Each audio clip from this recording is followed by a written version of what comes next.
Per la prima volta ho interpretato una persona che veramente esisteva, cioè che esiste ancora, e quindi per me è stata una bella botta in questo senso.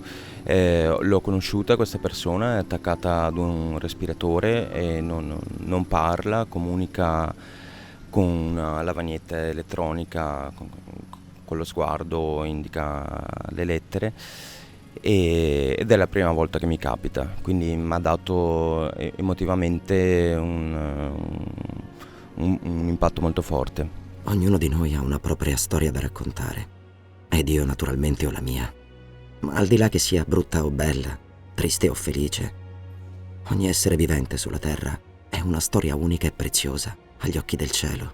In realtà sono 7 anni consecutivi che sono qui con dei progetti ed è la prima volta che ne ho uno solo, quindi ho fatto abbastanza l'abitudine allo stare, all'essere ospite della mostra del cinema. Ma è una meraviglia, è stupendo. Sono contento che ti piaccia. La situazione sta migliorando negli ultimi anni perché ci sono delle persone brave che si stanno occupando di questo mestiere e ci sono delle produzioni sia a Padova che a Venezia che stanno andando molto bene, quando invece fino a una decina d'anni fa sostanzialmente se non stavi a Roma non potevi lavorare.